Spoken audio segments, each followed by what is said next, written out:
Esiet sveicināti! Nākamās 17 minūtes aicinu palikt jūs kopā ar raidījumu TV Mozaika, ko sāksim ar viesošanos Reizeknes novadā.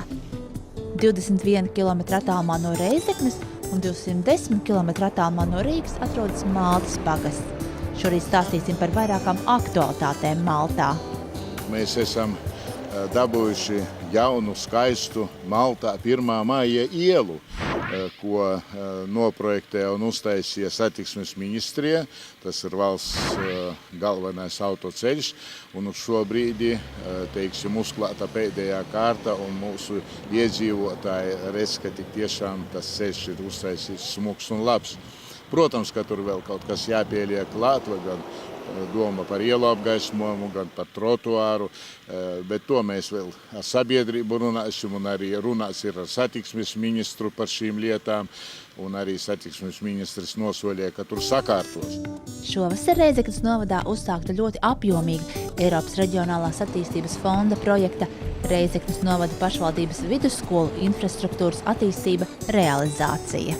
Projekts ir verenīgs, tiešām 11,5 miljoni ir kopējais budžets, no tiem aptuveni 56% ir valsts budžets un Eiropas Reģionālās attīstības fonds, pārējā daļa ir Reizeknes novada pašvaldības finansējums.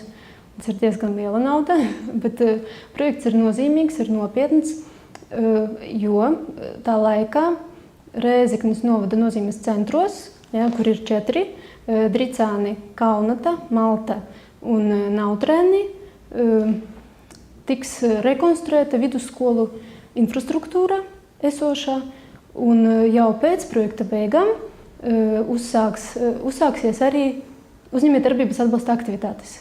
Projekta laikā tiks izveidoti mācību ražošanas uzņēmumiem telpas, un 4 izglītības uzņēmējdarbības kontaktpunkti. Pats galvenais bija izveidot ne tikai piemērotu infrastruktūru šajās skolās, bet arī mēģināt orientēt un sasaistīt vispārēju izglītību ar uzņēmējdarbību. Un šis ir tas, uz ko īstenībā tas projekts ir virzīts. Tad pašvaldība ir ieinteresēta, lai uzņēmumi ir vairāk un lai skolēni, pabeidzot mācību iestādes, nav darba ņēmēji, bet ir darba devēji.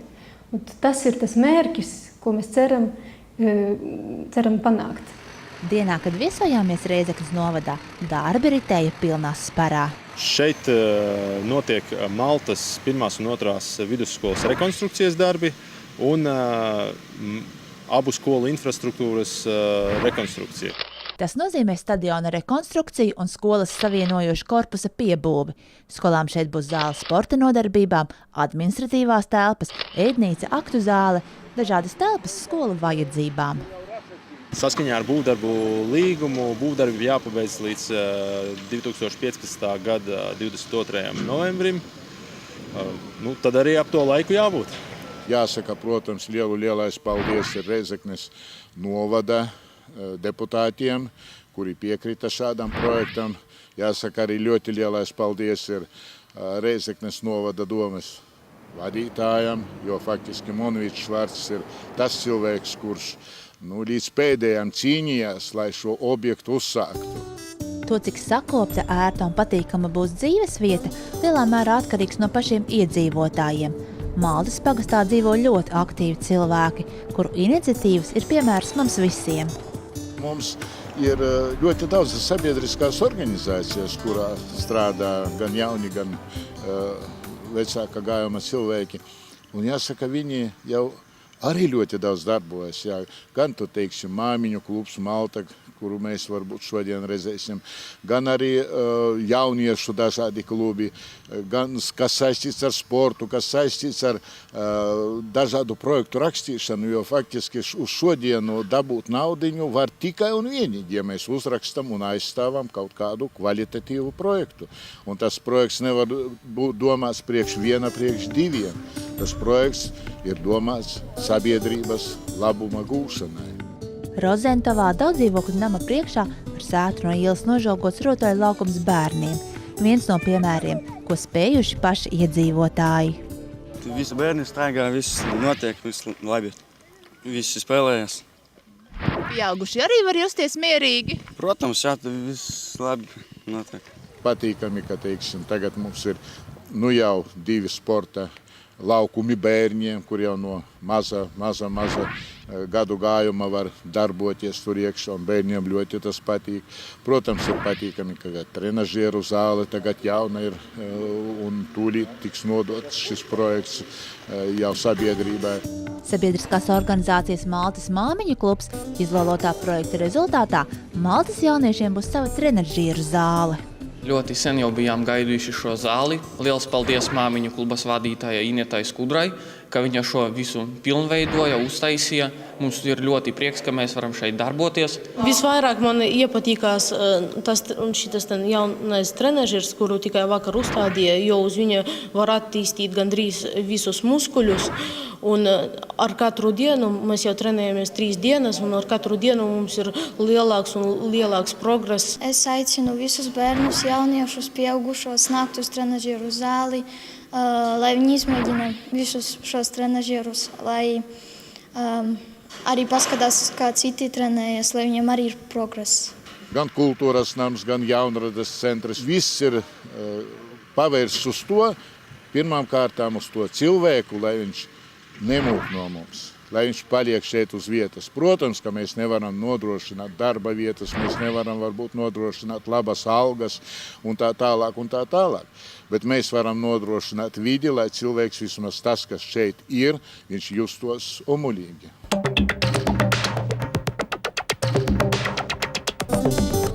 Šorīt vēlamies jums pastāstīt arī par Maltas speciālo internātu pamatskolu. Mācību iestādi, kur zināšanas un darba prasmes apgūst bērni ar īpašām vajadzībām no visas Latvijas.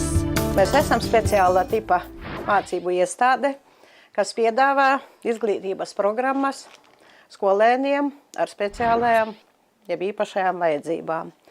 Tātad skolēni šeit nonāk ar medicīniski pedagoģiskās komisijas lēmumu, un mēs piedāvājam speciālās pamat izglītības programmas gan latviešu, gan mazākumtautības bērniem un ar dažādām garīgās attīstības smaguma pakāpēm, ar vieglām, vidējām un smagām. Kā arī mūsu speciālā skola piedāvā arot izglītību. Tas ir beigušiem skolēniem pamat izglītības posmu, kas ir izgājuši, tātad beiguši 9. klasi. Piedāvājam apgūt 3 arot izglītības programmas: pavāra palīgs, galdnieka palīgs un palīgs šuvējs. Tā ideja nodarbināt bērnus ar smagās garīgas attīstības traucējumiem ir jau diezgan ilgu laiku. Vienkārši nebija līdz galam šo līdzekļu un, protams, nebija tādu meistaru, audzinātāju, skolotāju, kas uzņemto šo lietu bērnus apmācīt. Pagatavot rotaļlietas, pagatavot šūtos izstrādājumus vai vēl citus darbus, ko mēs šeit darām. Ja, šī problēma ir vēl lielāka pēc skolas, jo skolēni, kas mūsu skolā darbojās, viņi to dara labprāt un aizpilda savu brīvo laiku. Bet pēc skolas sevišķi bērni un jaunieši ar smagu garīgu atpalicību, viņi pazaudē savu vietu, viņi pazaudē saskarsmi, viņi pazaudē to, ar ko viņi rēķinājās skolā. Es biju Vācijā. Tur visu dara bērniem invalīdiem un invalīdiem pēc skolas beigšanas. Viņam ir viss. Biju Krievijā, tur arī to dara. Igaunijā bijām, tur ļoti labi strādā 3 ministērijas - izglītības, labklājības un veselības. Viņi kopā palīdz finansēt speciālu izglītību un labi rezultāti. Domājam, ka mums vajag darīt to kā Igaunijā. Jekaterina ir absolvējusi Maltas speciālo internātu pamatskolu. Strādājas ogles rikatāžas kombinātā, tagad dalās savā pieredzē un palīdz skolas audzēknēm. Мы сейчас шьем, что нужно для школы. Мы шьем скатерти, полотенцы, салфетки, наволочки, передники. Девушкам нравится, они увлечены этим и шьем. Cik tad ilgi tas ir jādara, lai tā rotaļlieta būtu gatava, lai to klucīti varētu atdot tālāk? To klucīti, kādu pusstundu jāslīpē.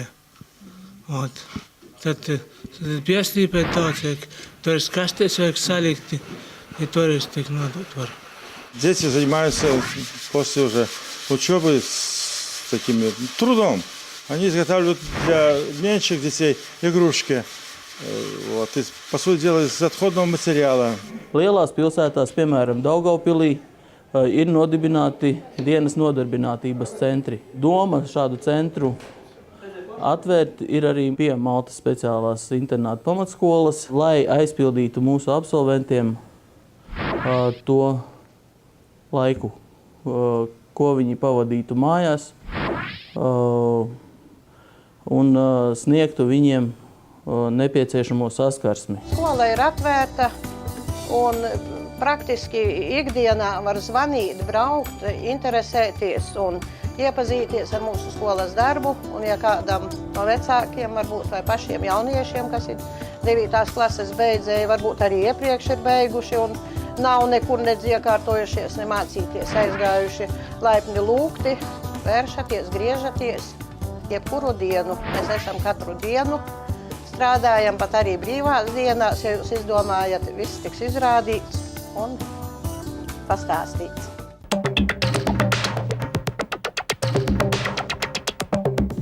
Reizeknes gaļas kombināts kā pilna cikla gaļas pārstrādes uzņēmums nodrošina visu tehnoloģisko procesu, sākot ar lopu kaušanu un beidzot ar gatavās produkcijas piegādi veikaliem. Tas ļauj garantēt produkcijas kvalitāti, izdevīgāko cenu un, pateicoties uzņēmuma loģistikai, arī operatīvu un vienmēr svaigas produkcijas piegādi veikaliem.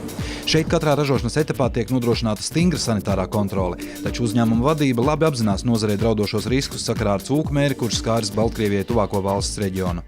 Ja mēs runājam kaut vai par mūsu kaimiņu valstīm Baltkrieviem, tad viņi ar šo mēri jau cīnās 5 gadus, ja, un ne jau no Latvijā radās tas mēris, bet būtībā tās cūkas tika atrastas uz Baltkrievijas-Latvijas robežas īstenībā.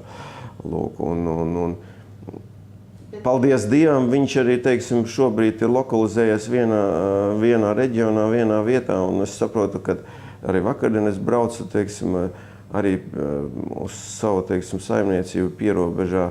Es redzu, mednieki stāv un vaktē, un īstenībā viņi, kā sacīt, domā, kā tās cūkas izmedīt. Un, principā, paldies arī valdībai, ka tomēr ir izdalīta tā nauda, teiksim, to meža cūku nomedīšana, jo tas arī maksā naudu, un es domāju, ka tas būs efektīvs pasākums, teiksim, šis valdības finansējums, to 200 eiro vai 50 eiro par cūku, kad, teiksim, mēs samazināsim meža cūku skaitu, un līdz ar to ceru, ka arī ierobežosim meža cūkas. Mēs nodrošinām 100% izsekojamību, un nevar būt mums, teiksim, kaut kāda inficēta, teiksim, cūgaļa tiktu mūsu ražošanā. Mēs īstenībā nekad neesam domājuši, ka varētu pieļaut to, ka nekvalitatīvs produkts varētu nonākt uz iedzīvotāju galda. Ja? Tas ir viens skatītājiem. Ja mēs runājam otru, tad īstenībā arī par to cūku mēri. Tas cūku mēris, viņš nav saistošs, teiksim, cilvēks vai cilvēka veselībai. Viņš ir bezkaitīgs, viņš ir kaitīgs tieši cūkai. Paši lielākie riski tautsaimniecībā varētu būt tieši tiem cūku audzētājiem, jo, ja šī infekcija tiek iekšā konkrēti cūku kompleksā, tad tas komplekss ir jāizskauj. Diemžēl mēs saprotam, ko nozīmē komplekss. Teiksim, tie ir miljoni eiro, ja, un cilvēku saimniecību bankrots. Tātad tie cilvēki, kas audzē cūkas, viņi 100% apzinās tos riskus. Un šobrīd viņiem ir augstākā mobilitātes pakāpe attiecībā uz to, lai tā zaraza netiktu pie viņiem viņu saimniecībās. Reizeknes gaļas pārstrādātāji uzmanīgi seko klientu vēlmēm un prasībām. Šajā ziņā pat tādā nelielā tirgū kā Baltija ir būtiskas atšķirības. Ir tādas mentālas lietas, teiksim, un katrā valstī ir savs. Ja mēs skatāmies kaut vai mūsu kaimiņus Igaunijas, kur arī mēs strādājam un eksportējam, viņi tomēr ēd un viņu paradumi ir citādāk, viņi ēd citādāk produkciju. Viņiem, teiksim, tumšie žāvējumi vai tumšās gaļas nepatīk. Viņiem patīk vairāk, teiksim, tādas baltas. Ja? Tad, respektīvi, pie katra tirgus ir jāpielāgojas. Ja mēs runājam par Krieviju, tad Krievijas tirgus, teiksim, tīri mentāli mums ir tuvākais. Ja? Un tāpēc, ja mēs eksportējam, teiksim, uz Eiropas Savienību kaut vai uz Vāciju, teiksim, un uz Krievu veikalu tīkliem, ja, tad īstenībā tas ir tas pats mūsu izbraukušais mentālais patērētājs, tas, kas ir Krievijā, tas ir Vācijā. Vīnes cīsiņi, kā Latvijā, tā arī, teiksim, no eksporta sadaļas, teiksim, uz Krieviju bija viena no pieprasītājiem. Nu, viņi vienkārši naturāli apvalkā, viņi ir naturāls produkts ir, ja. Teiksim, ja mēs runājam par tieši konkrēti šo grupu, ja. Bet pieprasīt ir vesels klāsts produkcijas. Īstenībā, kā jau mēs virzījām tos bērnu cīsiņus, bērnu cīsiņi bija pieprasīti Krievijā, diemžēl pieprasīti bija. Mēs strādājam, tas ir ikdienas darbs, tā rutīna, vienkārši mums ir jādara visiem jāpilda savu pienākumu, gan pret valsti, gan pret saviem darbiniekiem. Un, nu jā, un jābūt, teiksim, normālai, saskanīgai komandai, kas arī mūsu uzņēmumā ir, teiksim. Katrs mūsu darbinieks zina savu vietu. Veiksmes stāsts mūsu ir tas, ka mēs nekad neesam tiecušies pēc naudas, mēs esam tikušies pēc kvalitātes un pēc atzinības. Un tad jau viss pārējais jau nāk pats par sevi. Sastapt ar mums visos tirgos, respektīvi gan visos tīklos, gan arī lielākā daļā mazumtirdzniecības uzņēmumu. Teiktu tā, ka es nezinu, kur mums nevar sastapt. Tā vajag. Arī pret konkurences situāciju uzņēmuma vadības attieksme ir pozitīva. Es uztveru viņus kā partnerus, teiksim, mums ir ko no viens no otru pamācīties, un īstenībā, ja nebūtu konkurences, tad nebūtu pēc kā tiekties, lai mēs savu produkciju radītu labāku un labāku un vēl labāku, ja, teiksim, ja.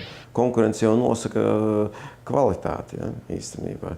Ja nebūtu konkurences, tad arī mēs, kā sacīt, atslāptu un vairs nedomātu, teiksim, par kvalitāti, domātu varbūt par naudas, teiksim, par merkantīlākām interesēm. Es gribētu novēlēt skatītājiem nogaršot. Ir radīti jauna sērija, teiksim, pelmiņi, teiksim, reālie pelmiņi. Es saku, obligāti nogaršojiet, un varbūt jūs nebūsiet vīlušies, jo šis produkts tiešām manā skatījumā viens no labākajiem valstī.